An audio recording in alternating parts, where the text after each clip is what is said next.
اللهم أغننا بالعلم وزينا بالحلم وأكرمنا بالتقوى وجملنا بالعافية. اللهم زدنا علما نافعا وألحقنا بالصالحين. اللهم اجعلنا من المتقين. اللهم اجعلنا من عبادك الصالحين. اللهم اجعلنا من العلماء العاملين. اللهم اجعلنا من الذين يستمعون القول ويتبعون أحسنه. سبحان ربك رب العزة عما يصفون وسلام على المرسلين والحمد لله رب العالمين. Yang dimuliakan Tuan Imam dan Kuasa Surau, tuan-tuan dan jemaah yang dirahmati Allah. Alhamdulillah, syukur kita pada Rasul Ta'ala. InsyaAllah dengan izinnya pada malam ini kita sambung penawar hati kita, pasal yang ketiga, sifat majmumah, sifat yang tak baik yang dicela oleh syarak, sifat majmumah. Yang ketiga tajuknya marah. Yang pertama dulu syarhut ta'am, rakus nak makan itu sampai berlebih-lebih. Yang kedua syarhul kalam, nak cakap aja. Yang ketiga ni marah. Jadi macam mana nak mengawal marah? Ya, nak buang marah tak boleh. Kalau tak marah nanti tak jadi. Tapi marah yang dipuji oleh syarak macam mana? Marah yang dikeji oleh syarak macam mana? Jadi macam mana nak mengawal kita? Marah tu ada sebab marah ni dia memberikan semangat, kekuatan pada kita. Kalau tak ada marah, lesu kita. Macam nafsu juga. Nafsu tak boleh dibuang, tapi kena kawal. Kalau tak ada nafsu, tak ada semangat kita. Jadi marah ni pun begitu juga. Baik, pasal yang ketiga marah ni, ketahuilah bahawa marah itu suatu sifat kecelaan, sifat mazmumah yang sangat banyak kebinasaannya. Bila ada marah ni tak dikawal, maka kerosakan dan kebinasaan banyak berlaku. Kerana marah ini ia menyebabkan pada anggota yang zahir itu akan memukul. Jadi bila marah dalam hati, nanti bergeraklah. Anggota zahir, tangan nak pukul, kaki nak tendang, macam-macam bila dia marah. Memaki, mulut lidah pula bila dia marah, dimaki hamun. Dan membunuh, seterusnya juga kalau marah ni sampai peringkat yang paling tinggi sekali, membunuh. Dan di dalam hati berdendam. Bila marah ni pula, kalau anggota zahir tak bergerak, tak memukul, tak memaki, tak membunuh, tapi dalam hati berdendam. Terbuku je dalam hati. Itu kesan daripada marah. Dengki pun timbul juga bila marah ni dalam hati. Sukacita dengan terkena balak pada mereka yang dimarahinya. Bila orang yang dimarah itu, walaupun dia anggota zahir tak bergerak, tapi hatinya tu dia suka bila orang dimarah itu diuji oleh Allah SWT dengan ujian ataupun ya dengan balak susah. Dan duka cita pula hatinya bila dia marah, dia sedih, duka cita pula. Ya, bila ia mendapat nikmat, orang yang dimarahi itu dapat nikmat, hatinya pula susah, benci dia. Dan bercita-cita atas membuka rahsianya. Dan hatinya pula terbuka bila dia marah, nanti akan aku bukakan yang tak baik kepada orang ramai, apa yang ada pada dia. Begitulah. Jadi bila marah ni macam-macam timbul. Gerak anggota zahir boleh memukul, memaki dan membunuh. Kalau dia tak keluar anggota zahir, maka dia berdendam. Maka dia hasad dengki. Maka dia suka kalau diturunkan balak. Dan tak suka hatinya kalau orang dimarah itu dia mendapat kebaikan dalam hati. Jadi boleh rosak di luar dan boleh rosak di dalam. Dan tiap-tiap satu daripada yang tersebut itu, daripada anggota zahir ke, daripada hati itu sendiri ke, kalau ada sifat marah, sebab bagi kebinasaan. Bila ada perkara-perkara itu membawa kepada kebinasaan, kerosakan, kerugian dan huru-hara dan macam-macam. Jadi bermula daripada marah. Memecahkan kesangatan marah itu antaranya yang amat penting pada agama.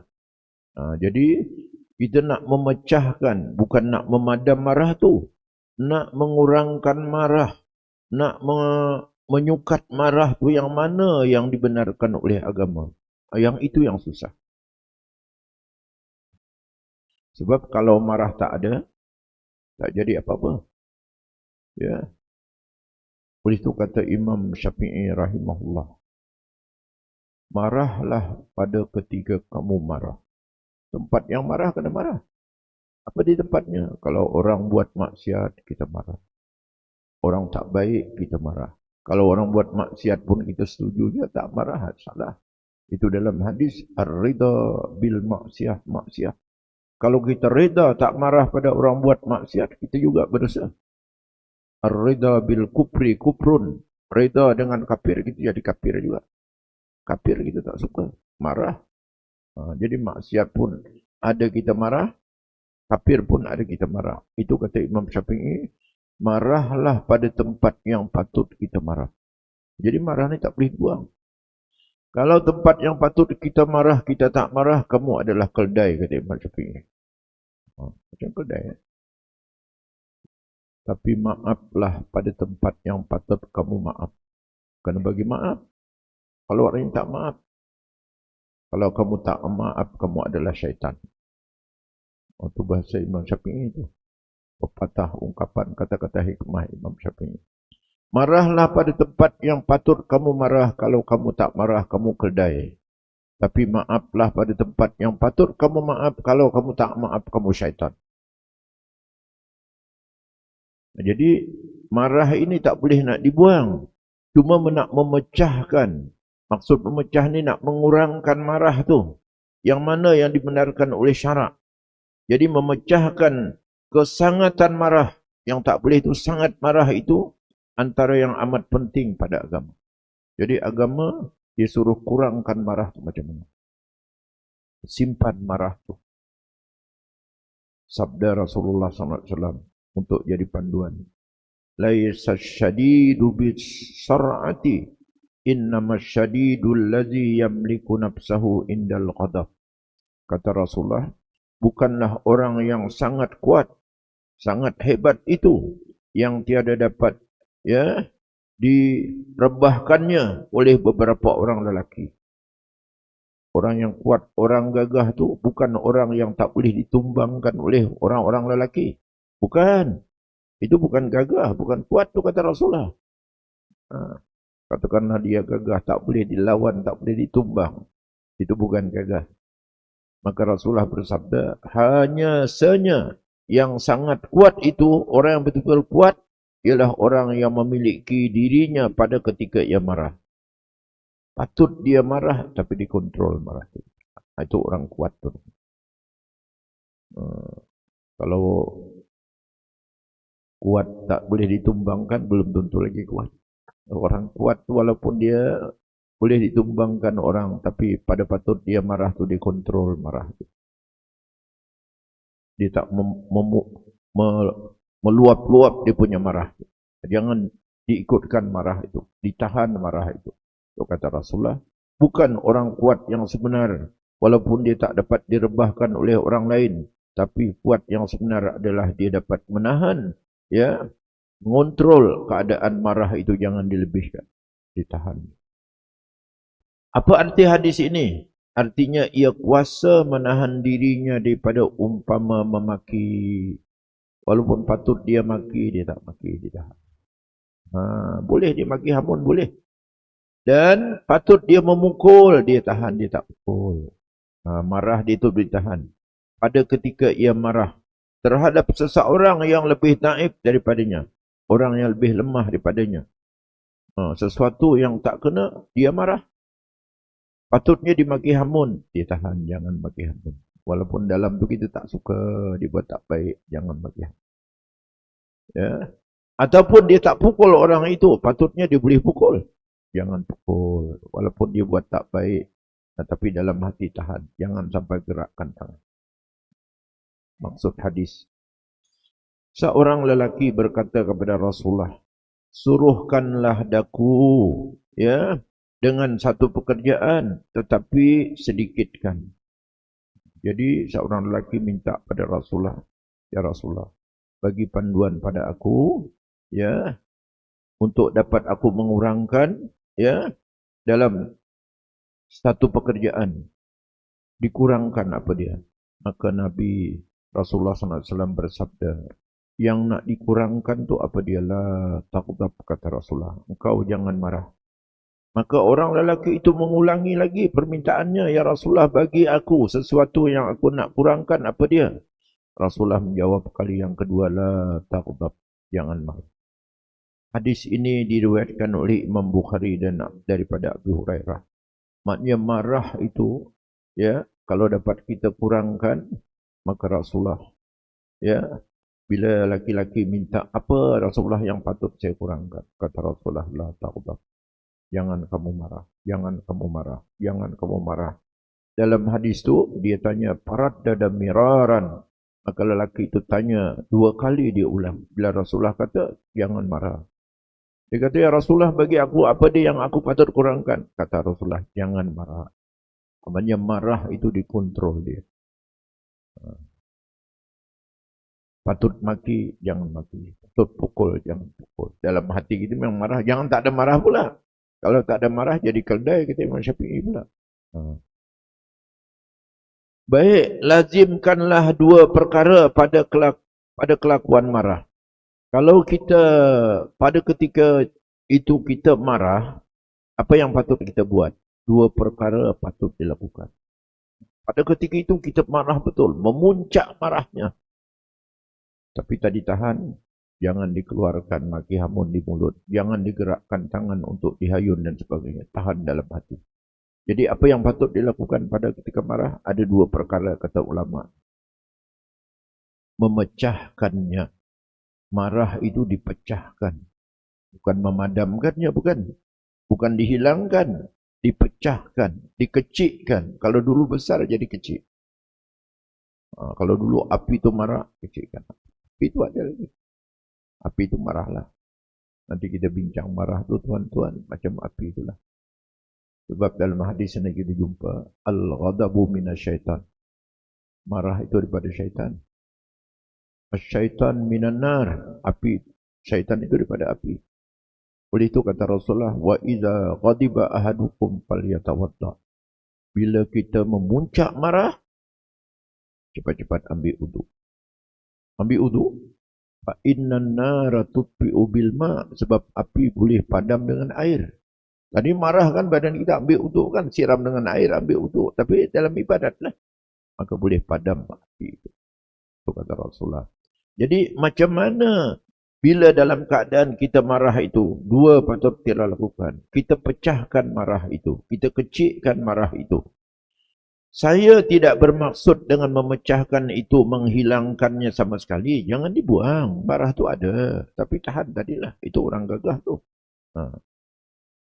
Kerana itu, tiada hilang sama sekali dan tiada sepatutnya ia hilang. Marah itu jangan dihilangkan. Dan memang tak patut nak dihilangkan marah. Itu kata Imam Syafi'i, jadi keldai kalau kita tak marah. Bahkan jika ia hilang, nescaya wajib dihasilkannya kembali. Kalau marah tu hilang, datangkan balik marah tu. Tapi marah tu kena pecahkan, kena kecikkan. Kerana ia, marah itu perkakas bagi memerangi sekalian orang kafir. Kalau kita tak ada marah, tuan-tuan, macam mana nak dengan orang kafir? Sebab kafir itu kita marah ke kafiran. Macam mana nak menghapuskan maksiat? Sebab hati kita tak suka dengan maksiat, marah dengan maksiat. Jadi itu marah tu bukan nak dihapus, bukan nak dipadam, tapi nak dipecahkan, dikecikkan. Dia tetap ada lagi pada diri kita. Menegah daripada segala kejahatan. Macam mana kalau tak ada marah nak cegah kejahatan? Itu dalam hadis. Ar-ridha bil maksiyah maksiyah. Ar-ridha bil kufri kufrun. Ridha dengan maksiat kita maksiat, berdosa juga. Ridha dengan kafir kita jadi kafir juga. Sebab kafir itu tak baik. Jadi hati kita mesti ada. Jadi marah itu jangan dipadam. Marah itu jangan dibuang. Marah itu jangan dihapus. dipecahkan saja, dikecilkan saja. Tetap dia ada lagi. Kalau marah langsung tak ada, macam mana kita ya nak memerangi sekalian kekufuran, nak menegah perkara kejahatan, dan macam mana nak menyuruh mengerjakan kebaikan, amar ma'ruf nahi mungkar itu tak boleh jalan nanti. Dan marah itu seperti anjing perburuan. Kata ulama ni, ya, Abdul Qadir Mendiling. Marah tu macam anjing. Anjing tu pula bukan anjing biasa. Anjing perburuan yang kita sudah latih dia. Kalau dalam fiqh kan ada anjing untuk berburu. Lisaidi namanya. Dilatih. Anjing itu dia ikut arahan kita. Kita kata tangkap, tangkap. Tapi jangan makan. Lepas kamu tangkap, bawa sini aku nak sembelih. Macam tu. Marah tu kita buat macam tu lah. Macam anjing perburuan tu. Bukan nak dibuang. Ada anjing. Macam tu. Jadi marah itu seperti anjing perburuan. Dan hanya saja yang dimaksudkan dengan memecahkan itu. Apa maksud? Bila kita marah, mestilah kita pecahkan. Apa maksud memecahkan itu? Mengajarnya hingga ia mengikut akal. Jadi marah tu biarlah disesuaikan dengan kehendak akal yang baik. Dan mengikut syarak, mengikut agama. Itu tadi. Itu yang susah tu nak mengawal marah tu. Sebab dalam agama, kufur, agama tak suka. Jadi mesti ada marah kita. Maksiat dalam agama tak suka. Mesti ada marah kita. Jadi marah kita tu kita ukur yang untuk itu saja keperluan saja. Jangan lebih-lebih. Maka pergerakannya biarlah dengan sebab petunjuk daripada akal. Jadi marah itu mestilah dipandu oleh akal yang waras. Dan dipandu oleh syarak agama. Ada marah. Tapi marah ikut agama. Ada marah. Tapi marah ikut akal. Macam nafsu jugalah. Nafsu ada. Tapi nafsu biarlah dipandu oleh agama. Dipandu oleh wahyu. Bukan semau-maunya. Bukan. Jadi marah pun macam nafsu itu juga. Bukan nak dipadam, bukan nak dibuang. Marah ada. Tapi dipecahkan marah itu dikecilkan. Biar marah itu ikut agama. Biar marah itu ikut akal yang waras. Dan diamnya biarlah dengan sebab petunjuk daripada keduanya. Kalau kita diam tak marah pun, tak keluarkan dengan mulut, tak gerakkan tangan sebab marah di hati, ikut petunjuk agama dan ikut petunjuk akal. Bukan ikut nafsu. Kalau ikut nafsu habis. Dan ia tidak menyalahi keduanya. Ia marah itu ada lagi, tapi dia tidak menyalahi akal dan tidak menyalahi syarak. Keduanya itu akal dan syarak. Seperti anjing perburuan lah. Jadi marah tu macam anjing perburuan. Macam mana anjing perburuan? Menurut perintah tuannya. Anjing, engkau tangkap burung wak-wak tu. Dia tangkap. Tapi lepas tangkap, cepat-cepat bawa sini. Aku nak sembelih. Dia pun bawa. Dia tak makan. Kalau lepas ditangkap, dimakan dekat situ. Nanti dulu, aku nak makan dulu. Itu marah yang tak dijaga tu macam anjing itulah.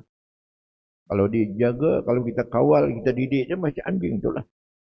Dia patuh ikut perintah tuannya. Dan yang demikian itu mungkin dengan bersungguh-sungguh pada mengajarnya.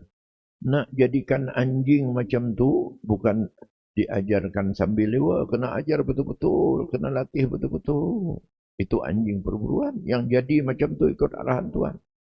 Jadi marah tu pun juga dalam tasawuf. Bukannya lebih kurang macam tu. Kena diasuh, kena dididik betul hati kita ni. Bila marah dalam hati jangan dikeluarkan. Bila marah dalam hati jangan diiringi dengan gerak anggota lahir. Nanti berlaku. Biar kita tahan. Maka itu yang kata Rasulullah. Orang gagah, orang kuat. Jadi kalau begitu, nak mengasuh, nak mendidik hati kita dengan marah itu, bukan nak dipadam, dikurangkan. Macam kita mengasuh anjing untuk berburu. Patuh betul dia, ikut betul kata tuannya. Macam tu. Jadi, dan yang demikian itu, mungkin dengan bersungguh-sungguh pada mengajarnya, iaitu membiasakan pada lambat marah. Kalau boleh, kita jadi orang Marah ada, tapi lambat marah. Tenang dulu. Subhanallah. Astagfirullah. Wala hawla wala quwata illa billahil aliyil azim. Baru ingat Allah dulu. Lambat marah. Dan membiasakan pada memaafkan. Kalau boleh kita maaf. Kalau berhubung dengan diri kita, kita maaf. Tapi kalau berhubung dengan agama, berhubung dengan merendahkan agama dan sebagainya, kita kena tegur, kena ajar orang itu. Kalau pada diri kita je kita maafnya.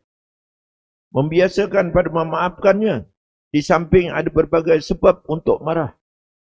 Ya, memaafkannya di samping ada berbagai sebab untuk kita marah.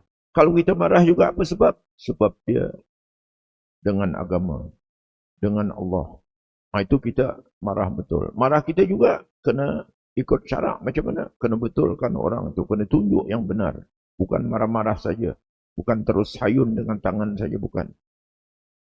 Kalau hayun dengan tangan boleh tahan lagi. Kalau hayun dengan parang panjang terus, yang macam tu. Jadi nak mengasuh diri supaya dapat mengawal marah tu, susahnya memang susah. Macam kita mengasuh anjing buruan tadi. Biar ikut cakap kita anjing itu. Jadi marah tu ada, tapi ikut agama dan ikut akal yang waras. Jadi orang yang dapat kawal diri dia macam tu, maka itu dinamakan orang kuat, orang gagah perkasa. Itu pertama bila menghadapi marah itu. Pecahkan marah itu, dikecilkan marah itu. Dilatih di diri kita supaya menjadi lambat marah dan menjadi pemaaf pula kalau boleh kita maafkan kalau berhubung dengan diri kita sendiri. Tapi kalau berhubung dengan agama, hak agama pula kena tegur orang itu betulkan. Yang kedua, bila kita marah, memelihara marah itu pada ketika ia berkobar-kobar. Bila dia memuncak marah, jaga, kawal. Dengan apa? Dengan menahannya barang yang di dalam hati. Jadi itu kena ada kesabaran. Kena ada kekuatan lah. Untuk orang yang kuat itu dia menahan marah itu. Kalau dia memuncak marah itu hatinya kena sabar. Tahan di hati. Jangan dikeluarkan. Jangan digerakkan badan. Lahir anggota nak buat tindakan jangan. Biar di dalam saja. Itu yang kedua. Itu kalau berlaku marah. Kaedahnya nak mengasuh dia, mendidik dia, dipecahkan marah itu, dikecilkan, kemudian dijaga, dikawal marah itu, jangan dia marah. Ada marah tapi jangan naik. Kecilkan lagi. Kalau dibiarkan, bisa. Baik. Yang kedua ni, kita tahan hati kita jangan marah. Macam mana cara nak menahan hati jangan marah? Okeylah. Yang kedua tadi, bila dia marah-marah itu, kita tahan. Biar dia bertahan dekat situ. Dan kita kecilkan. Itu yang pertama. Tapi nak menahan hati supaya jangan marah pada ketika itu macam mana? Cara menahan marah yang pertama dengan pengetahuan.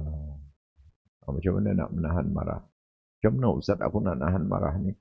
Kerana ada ilmu tasawuf. Pengetahuan ilmu. Ilmu apa? Ilmu tasawuf. Ini kita belajar ni lah. Kalau dia jadi je semua.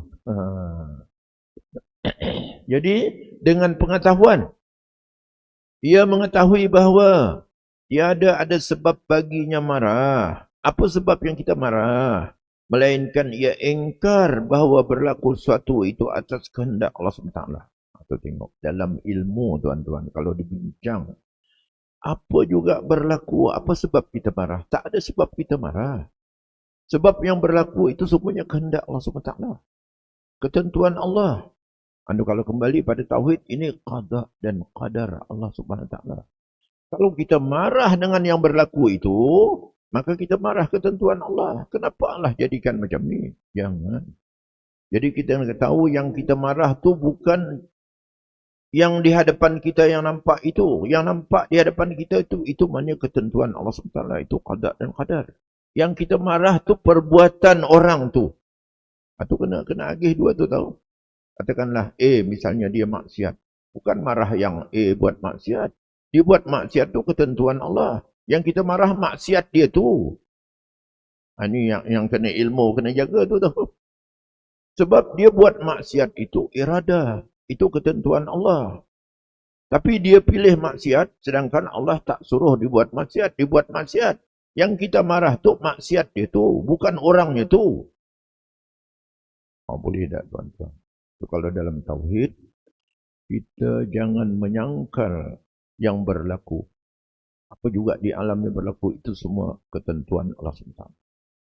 Yang kita marah, yang kita sangkal, yang kita tak suka itu muqda dan muqdar. Bukan qada dan qadar tu. Yang ditentukan oleh Allah tu, itu hak Allah SWT. Tapi yang berlaku, yang maksiat, yang tak baik, itu yang kita marah. Kita menung tu tuan-tuan. Kalau dalam tauhid kena jaga tu tahu. Kalau kita marah ketentuan Allah, kita marah Allah SWT. Salah. Sedangkan qada dan qadar ni semua ketentuan Allah. Wa tu'mina bil qadri khairihi wa syarrihi minallah. Dalam hadis. Kita kena yakin beriman. Baik buruk itu semua ditentukan oleh Allah SWT. Jadi ketentuan itu kita jangan marah. Yang kita marah tu yang berlaku tak baik tu. Itu kerja hamba tu yang kita marah. Itu menung tu tuan. Itu dalam tauhid tu jaga tu. Jadi ada bagi dua tu. Yang berlaku yang tak baik, itu yang kita marah. Ketentuan dia tak baik, itu jangan kita marah. Itu Allah SWT yang tentukan. Mungkin nak menguji kita. Kita betul tak amar ma'ruf nahi mungkar? Kita betul tak menjaga agama? Berlaku di hadapan kita, tiba-tiba kita tak marah. Tak jadi juga. Atau terus marah sekali. Rupanya Allah nak uji kita. Supaya berlaku tak baik itu di hadapan kita. Sanggup tak kita membetulkan dia? Macam tu. Oleh itu ketentuan itu hak Allah. Yang berlaku itu baru kita marah. Baik. Nak tahu betul macam tu tuan-tuan? Betul tak ilmu kita macam tu? Begini sebuah contoh. Tu buat maksiat. Dia buat maksiat tu ditentukan oleh Allah. Ketentuan tu jangan marah. Maksiat tu yang kita marah. Baik, betul tak kan? Baik.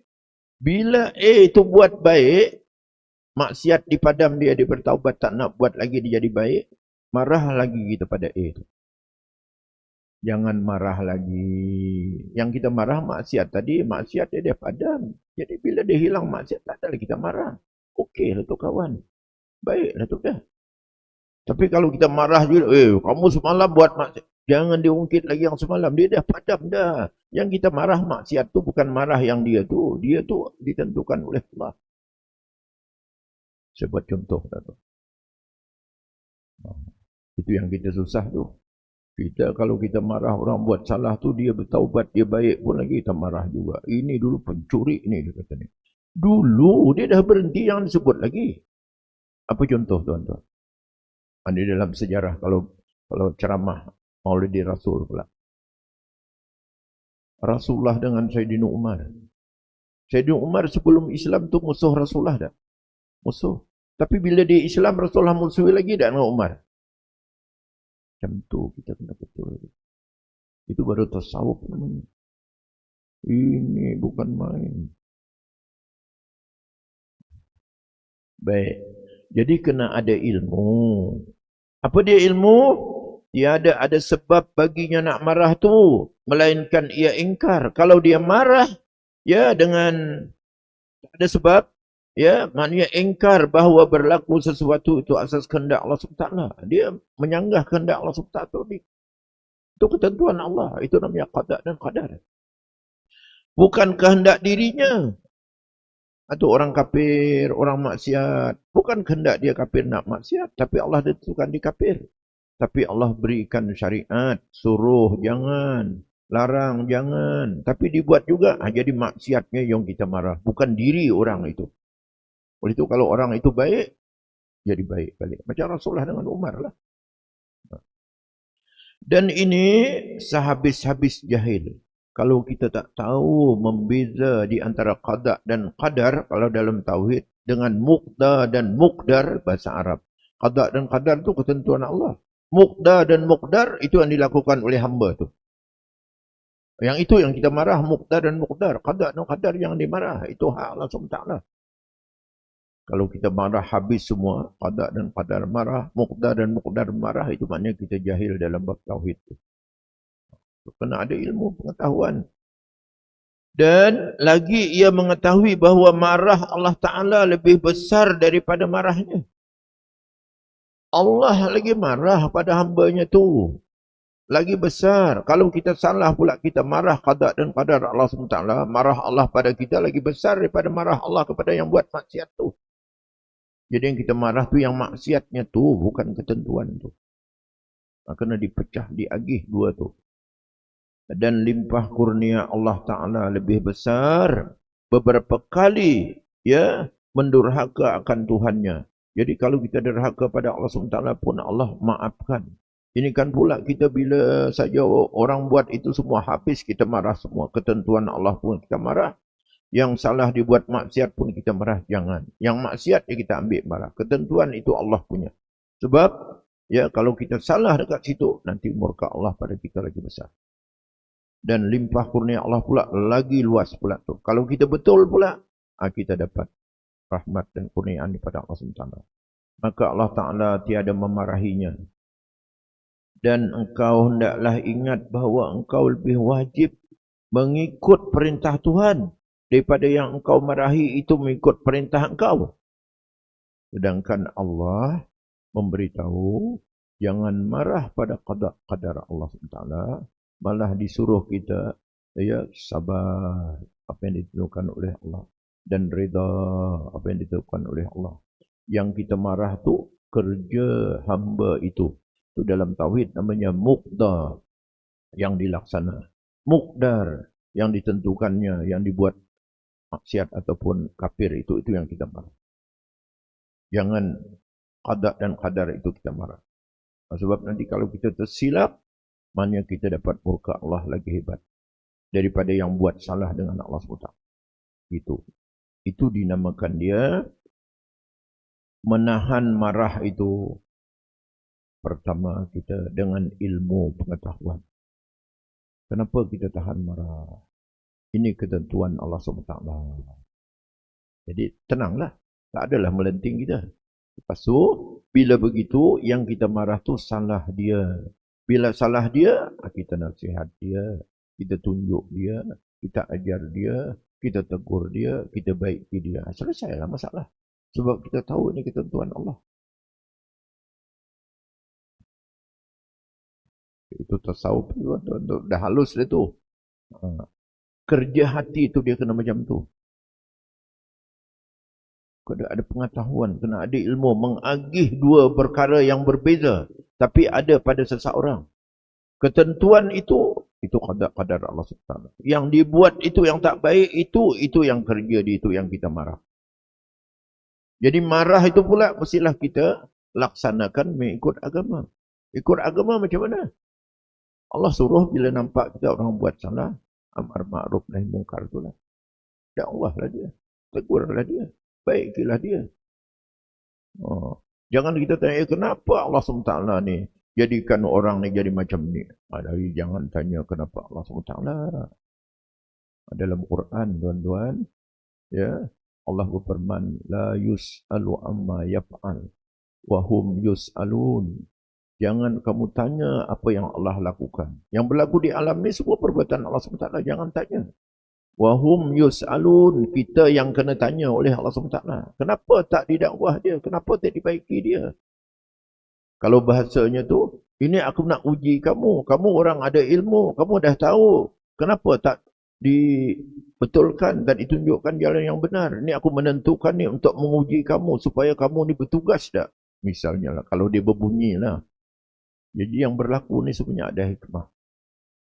Jadi tasawuf ni tuan-tuan, bila dibincang apa semua, walaupun kerja tu kerja hati, tapi dia tauhid kena ada. Fiqh kena ada. Apa dia tauhid? Ketentuan ni dari Allah. Fiqh wajib kalau orang mungkar kena tegur, amar ma'ruf nahi mungkar, atau tengok tauhid dan fiqh. Jadi bila gabung dua itu barulah tasawuf tu ada. Itu yang pertama, nak menahan marah kena ada ilmu pengetahuan.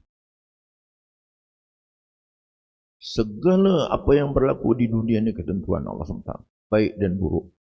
Jangan kata baik aja Allah tentukan, buruk bukan Allah, buruk pun Allah tentukan. Tapi bila berlaku buruk pada orang yang ditentukan oleh Allah SWT itu, jangan kita kesal, jangan kita tanya ketentuan itu Allah punya. Yang buruk itu yang kita nak selesaikan macam mana? Atau ikut fiqh tu. Itu yang wajib kena nahi mungkar tu. Macam tu. Itu satu, kena ada ilmu pengetahuan. Yang kedua, barulah dengan tindakan. Jadi bila ada pengetahuan, qadar hak Allah SWT itu jangan tanya. Lepas tu muqdar dan muqdar, dia buat salah, buat maksiat, itu hak hamba, hak itu yang kita kena, wajib kita tegur dia. Wajib kita baiki dia, jalankan tugas kita. Yang kedua, bila dah tahu macam tu, baru tindakan.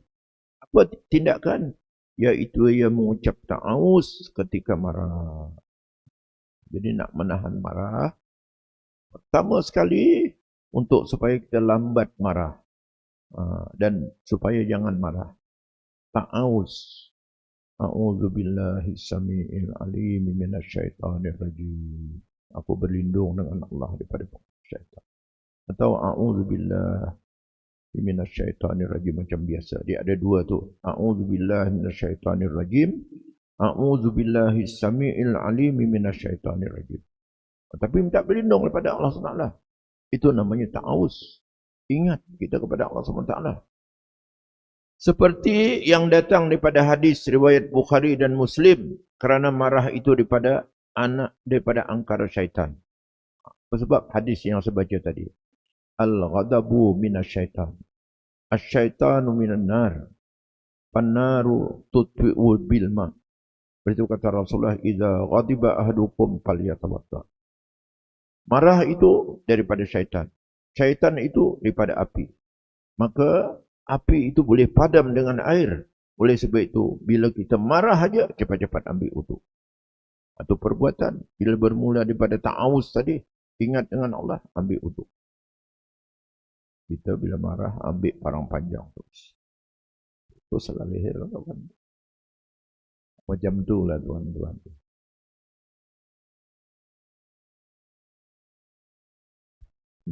Baik, kalau yang besar-besar itu tuan-tuan, bila marah aja, hantar bom. Iran punya.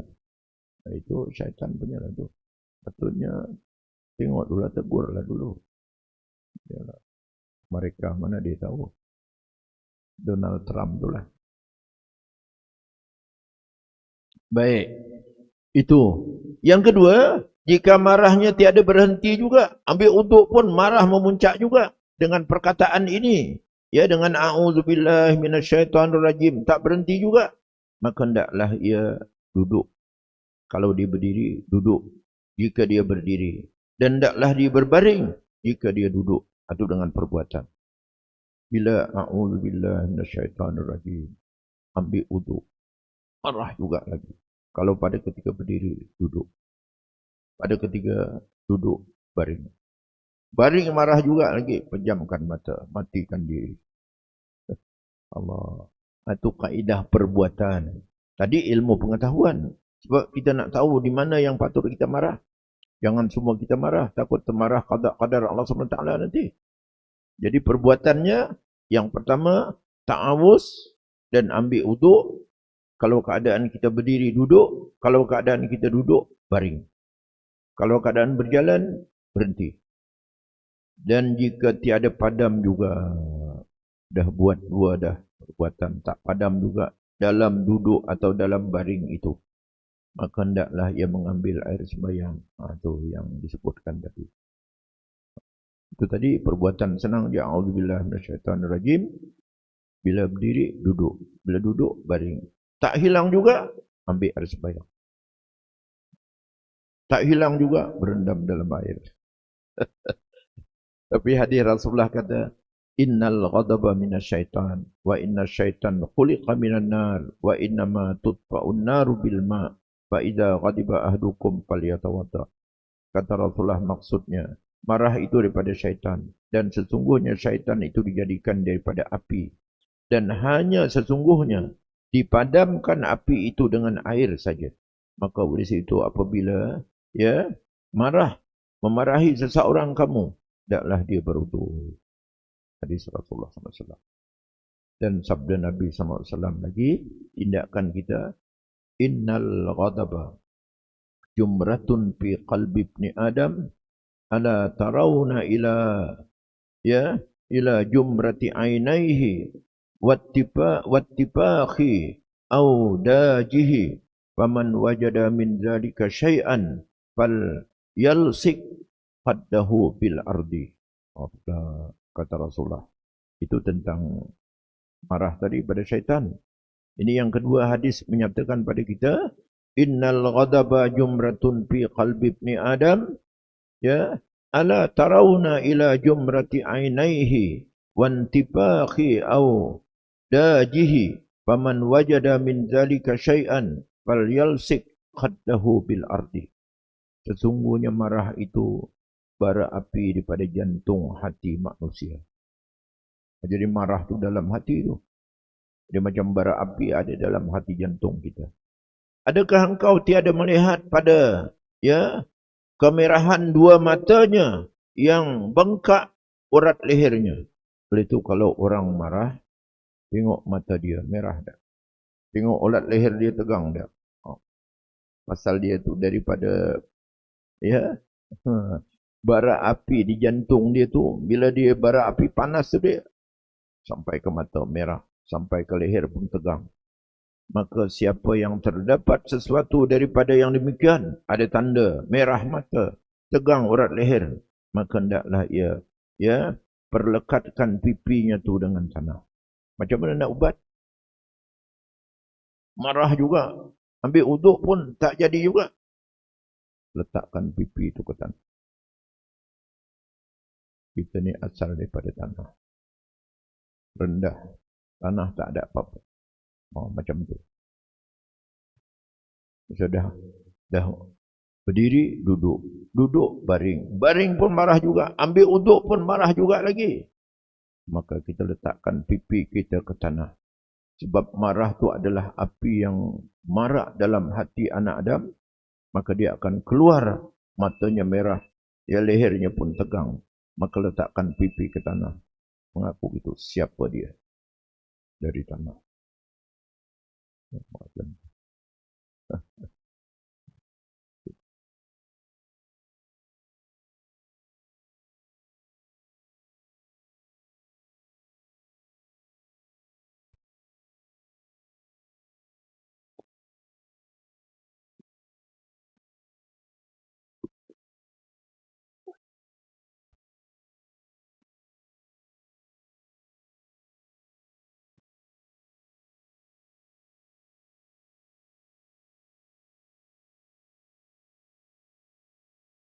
Allahu Akbar, Allahu Akbar, Allahu Akbar.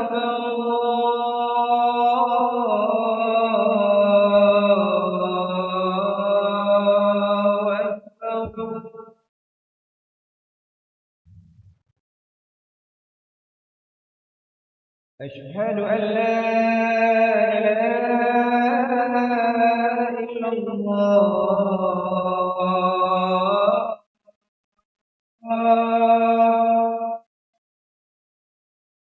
أشهد أن لا إله إلا الله.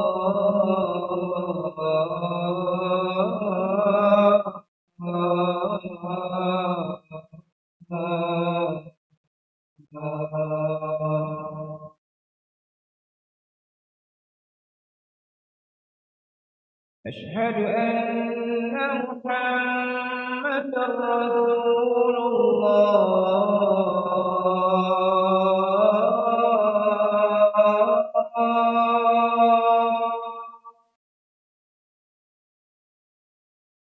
أشهد أن محمد رسول الله.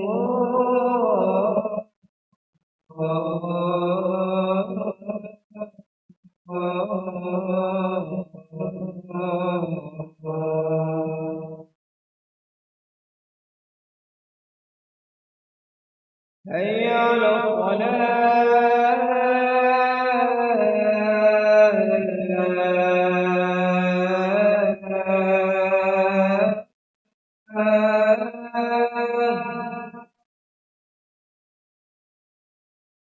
هيا على الصلاة.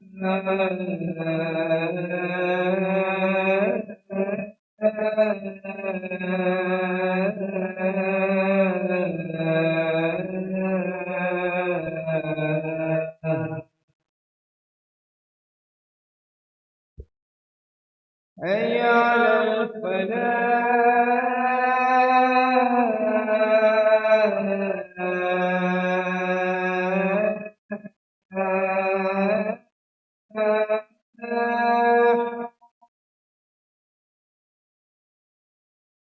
هيا على الفلاح.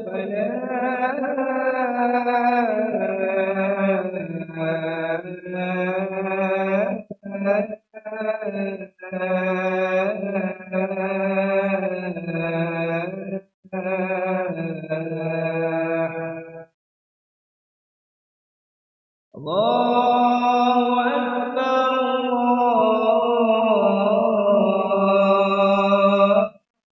أكبر. لا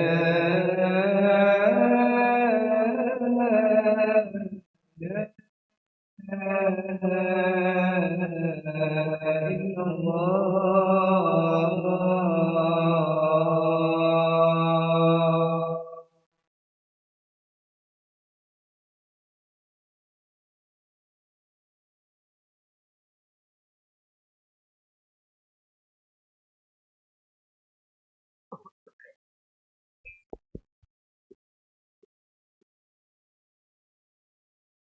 Baik, sedikit lagi tuan-tuan kita. Jadi tadi bila dah ambil wuduk, tak hilang juga marah. Ada tandanya mata merah, berat leher tegang, ya. Maka letakkan pipi kita, muka kita, sembamkan ke tanah. Kata Rasulullah. Apa sebab macam tu? Hadis ini menunjukkan kepada, ya, menempatkan semulia-mulia anggota. Yang mulia anggota kita muka kan kepala. Tapi kita letak kepada paling rendah sekali, itu ialah tanah. Letak dekat situ. Nak marah sangat, tak habis-habis lagi. Cuba letak. Supaya pecah takaburnya. Sebab marah itu daripada besar diri. Yang menjadi sebab besar pada marah itu. Takabur itulah. Jadi bila letak pipi ke bawah itu, padahal muka yang paling mulia letak ke tanah, baru dia mudah-mudahan hilang takabur. Ya, supaya ia mengetahui bahawa dirinya hamba yang hina daripada tanah je. Campur air, campur api, campur angin. Itu jasadnya. Tapi ada lagi satu, rohani dalam diri manusia. Itu patutnya kita kuat pengaruh rohani itu. Nak naikkan ke atas.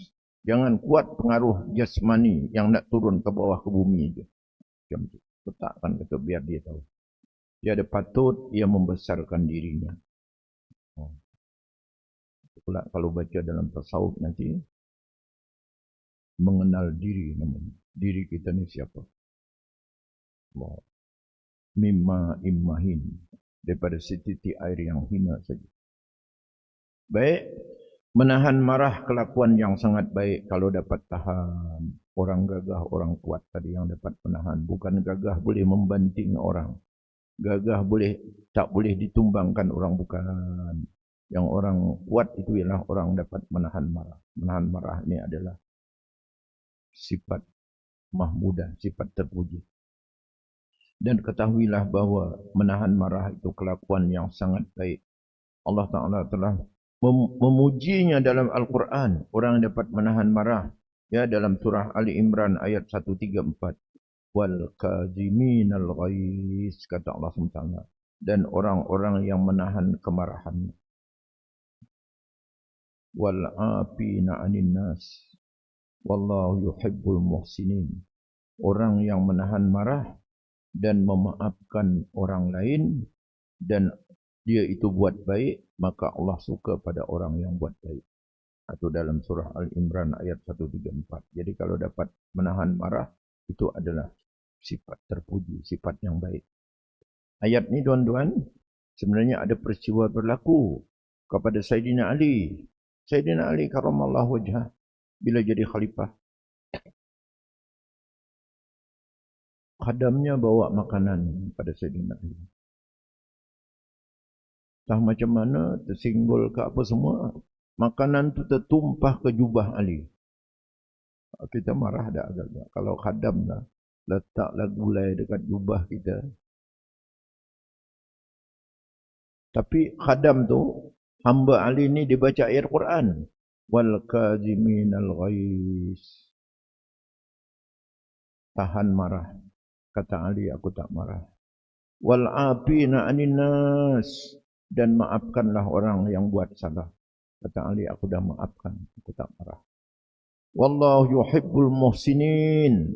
Hamba tu baca, Allah suka pada orang buat baik. Kata Ali, sebab kamu tumpahkan gulai ke baju jubah aku, maka aku merdekakan kamu sekarang. Asal kamu hamba, atau Ali buat baik terus, itu Ali. Ali terus beramal dengan Quran. Berlaku je peristiwa. Wal kaziminal ghaiz. Wal afina 'anil nas. Wallahu yuhibbul muhsinin. Terus dia buat baik. Apa buat baik Ali? Sebab Allah suka orang buat baik. Kata Ali, lantaran kamu tumpahkan gulai pada jubah aku, maka sekarang ni kamu merdeka. Asal kamu hamba. Balasannya macam tu. Itu Sayyidina Ali. Bila hambanya yang tu tadi baca ayat Quran ni, Ali terus sahut. Allahu Akbar. Kalau macam tu tuan-tuan, macam sahabat. Itu kemuliaan orang dapat menahan marah.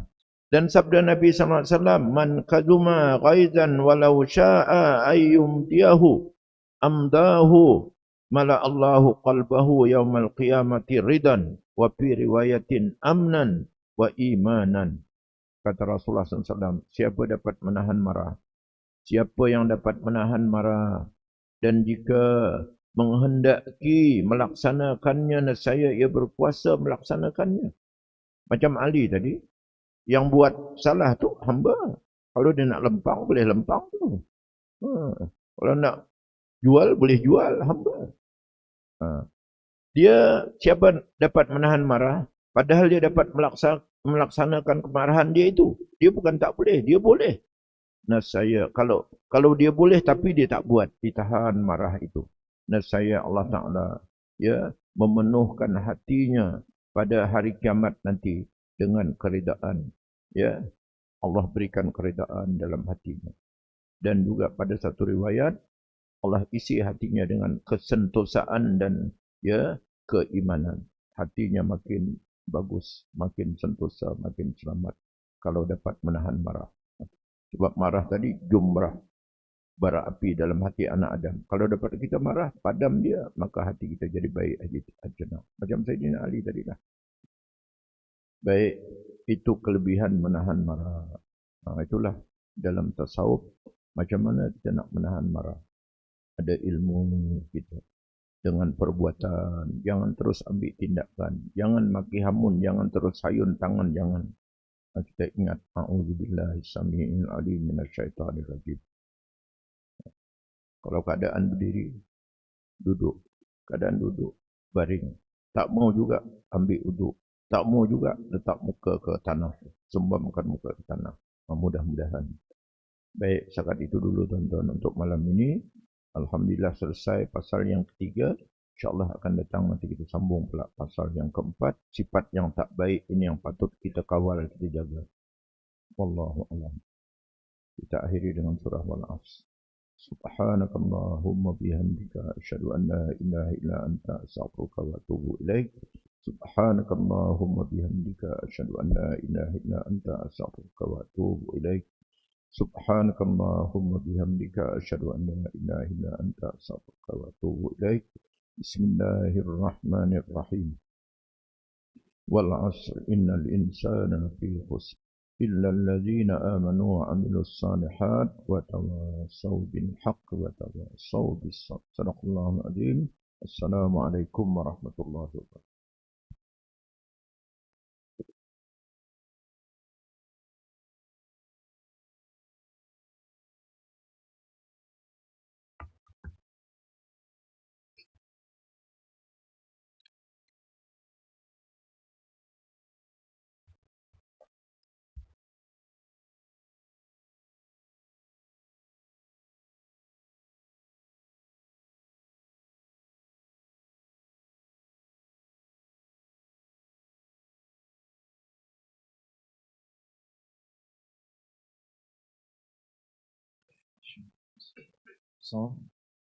الله أكبر الله أكبر أشهد أن لا إله إلا الله أشهد